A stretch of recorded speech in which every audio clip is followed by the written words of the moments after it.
TV reality show India's talent फाइटनि season 5 grand final बादायलायनायाव सेथि बान्था देरहानो हादों बर' फिसा रनजन बर'आ।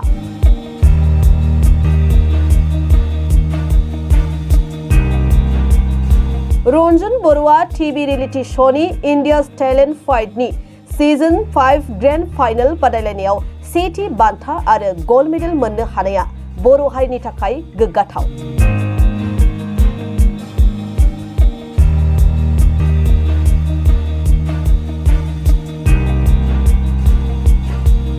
थांनाय 24 डिसेम्बर खालाराव उत्तराखंडनि रुड़कीआव खुंजानाय टीवी रियलिटी शोनि इंडिया's टैलेंट फाइटनि सीजन 5 ग्रैंड फाइनल बादायलायनायाव सेथि बान्था आरो गोल्ड मेडेल मोननो हाबोदों तामुलपुर जिल्लानि तामुलपुर पुनिया गामिनि रनजन बर'आ। गिबियाव तामुलपुरनि फोरोंगुरु सन्जीब दैमारिजों सोलोंजेनदोंमोन। बेनि उनाव इंडिया's टैलेंट फाइटआव बादायहैनो थाखाय गुवाहाटीनि रेम बनेलाजों अडिशननि कोरियोग्राफखौ जागायदोंमोन। सेमि फाइनलाव बकाजारनि थमास बसुमतारीजों आयदाखौ लायो। बेनि उनाव जोबथा फाइनल बादायलायनायाव गाव हारसिंनो नारा-नाथा नाजानायनि गेजेरजों देरहासार जानो हायो। रनजन बर'आ फोरमायदों दि बिथाङा इंडिया's टैलेंट फाइटआव बादायहैनो थांनायाव रांनि आंखाल जानायाव खौरां लानायनि गेजेरजों बारग' एमएलए सन्देह बसुमतारी, समाज सिबियारि जितेन मोसाहारि आरो बारग' एमएलए हेमन्त राभा बिथांमोनहा रांखावरिनि मदद हरदों। लोगोसे मिथिहोबावदों फैगौ 2 जानुवारि 2026 खालारखालि उत्तर प्रदेशनि संजौली रंग महोत्सवनि मोगल सरायाव जानो गोनां नेशनेल मोसानाय बादायलायनायाव बाहागो लाहैनो थाखायबो थियारि जानानै दंसै।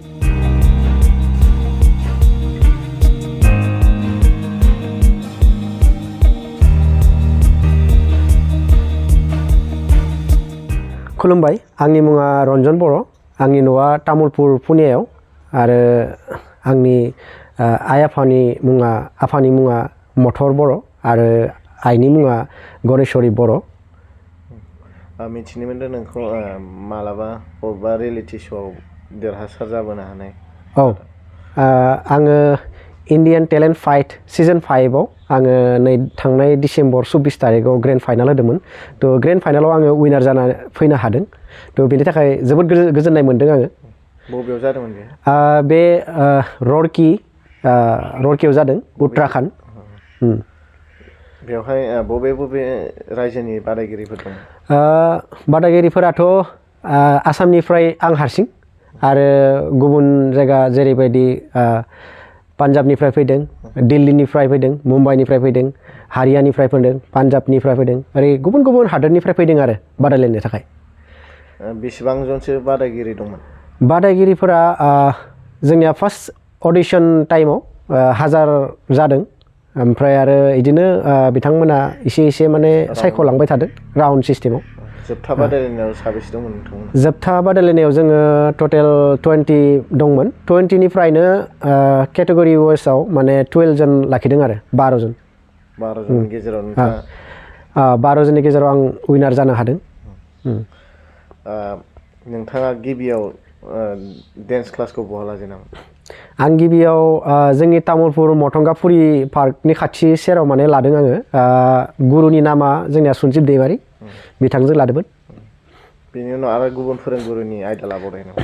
औ नंगौ, आङो गोबां टिचार माने दंमोन, जेरैबायदि मुम्बाइनिफ्राय फैनाय आरो दिल्लीनिफ्राय फैनाय आरो जोंनि गुवाहाटी आसामनिफ्राय गोबां टिचारजों माने आं माने सोलोंनो मोन्दों आरोखि। माबोरै थुलुंगा मोननानै बे आयदासिम मोनहैनो हानाय नोंथां? आङो माने फार्स्ट टाइम आजिखालि ससियेल मिडियानि जुगथ' आं माने फेसबुकआव माने मोन्दोंमोन बे लिंकखौ, इंडियान टैलेंट फाइटखौ। तो बिदिनो आङो बिथांमोननि नाम्बारखौ कालेक्ट खालामनानै आङो अनलाइन माने भिडिअ दैथायहरदोंमोन। बे अनलाइन दैथायहरनायाव आङो सेलेक्ट जानो हादों। बिदि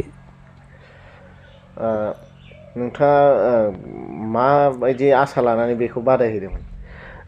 एक्चुअलि बुंनो थाङोब्लाथ' आंनि सिमाङा बिदि टिभि रियेलिटी श'फोराव माने थांनायनि आंहा सिमां दंखायोमोन, गोबां सिमां दङ।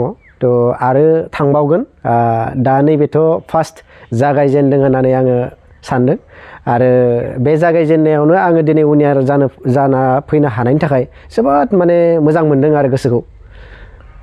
न'खराव सोर सोर दं नोंस्रा?